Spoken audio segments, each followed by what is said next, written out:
one night stands, I want to cuddle. Like, Right. if you don't cuddle me, then I'm missing out on so much, and I'm probably not interested to come back. But my problem is that I'd be farting hella loud in my sleep. Isn't that the worst? And I would have a brand new girl cuddled up on me, and then I'm just be blasting her with farts, and I'm sleeping, so I don't know. Yeah. It's not a good feeling. I mean, everyone does it though. Like, you know, we can't control it when we're sleeping. That's probably one of the most like embarrassing things towards the beginning, like when you start seeing somebody until you're comfortable. But how would you judge? Say randomly you met a guy tomorrow, you take him home, you sleep with him, he sleeps over, and then while he's sleeping, he's just really violently farting on you. I wouldn't care. So like in Brazil.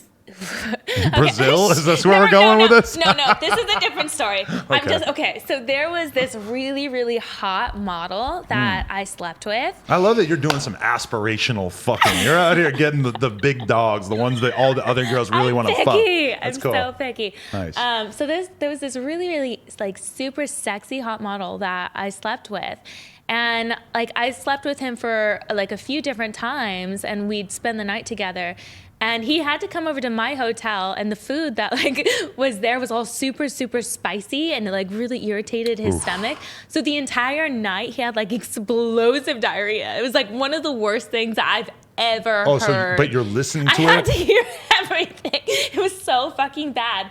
And this was like maybe the third time sleeping with him, and it didn't bother me. It was just like, poor guy, but I'll still fuck you tomorrow. Right. You know? Because that's the question is like, you know, if you really love someone and you're in a relationship, but if you're in a relationship for a long time, you're going to have to hear the person be sick, farting, shitting, throwing up, etc. So, but if you do that on day one, not day one, it could freak someone out. But if you do it on like date 11, then at a certain point, you got to accept it, right? Yeah. If it's like an accident or something like that, it's not a big deal. It's really not. It's the only thing I don't like is when they do it on purpose. If someone farts next to me on purpose, I'm so like it's so like it's funny. Yeah, it's not funny. They wave it in your face and shit. Yeah. I fucking hate that. I hate that so much. I love the idea that you've had to deal with that. Yeah, my first husband, he just did not give a fuck, and it just smells really bad, and it happens so often if they're comfortable. Right.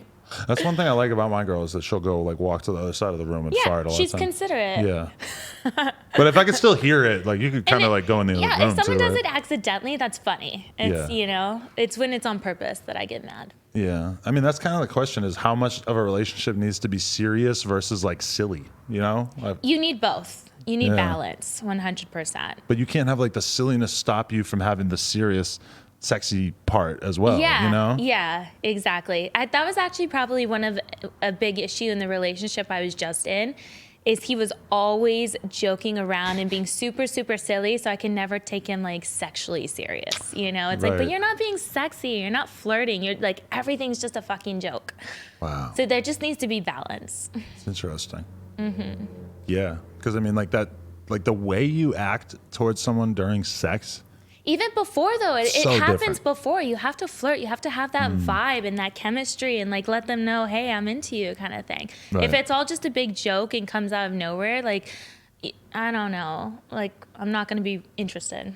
Right. Like, okay, to put that in perspective, I want to get your perspective on this. The other day I was interviewing Aries Spears. I think somebody said I was saying it wrong in the comments. But comedian, a little bit older guy. I think he's like 46, 47. Oh, I don't know. Hosted the AVN Awards one year. Okay, you don't remember. Super funny guy, but he got booked to host the AVN Awards maybe 3 years ago or some shit like that, 4 years ago. And he told me that he showed up and he was excited. And the first thing that they told him was, you can't joke about the girls that much. Like you can't like really poke fun at them because you got to understand that to a lot of them, this is like their career. They take it very, very serious. If you come in and you're sort of shitting on them, or if it feels that way, they're not going to like it, and it's going to be weird for the whole vibe of the show. And like his point was like, he said that one of the films that was nominated was called Black Loads Matter.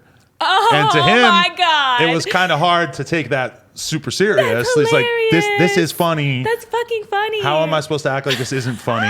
I love that. But from your perspective, like, how do you think of that? Like, oh, that's fucking funny. Like, Okay. I think that's ridiculous. And, you know, I get it, and I am in complete agreement that you know, the girls in the industry, 100% they take it very serious. It is a business, but it's a fun business. You know, you should have a bit of fun with it. Right. Yeah. When I heard that is kind of what I thought too. You know, It's like, I'm nominated for like, what is it? Like, what's the craziest thing you can think of? best double anal. Yeah. But yeah, I was blowjob queen. It's not like I'm like crying, thank you so much. I've always wanted this. You Yeah. know, it's like, fuck yeah, I'm blowjob queen. Well, you have to have a little bit of a sense of humor about it because I mean, Yeah. this is the same award show that has like best tits. Yeah. And I remember the first year I went, and I was just like, wow. I've never won best ass. Isn't that weird? Really? Yeah, I'm actually, that's like the only one that I feel like I should have, and I feel like I've been robbed. Who always wins best ass? I don't know. Alexis Texas has won it a few times. Okay. I don't know. You got a cool one. I think I have a great ass. Hey, if you enjoyed this clip and you want to see more, this is our new Clips channel. Help us get to 10,000 subscribers. Hit subscribe down below. Appreciate y'all.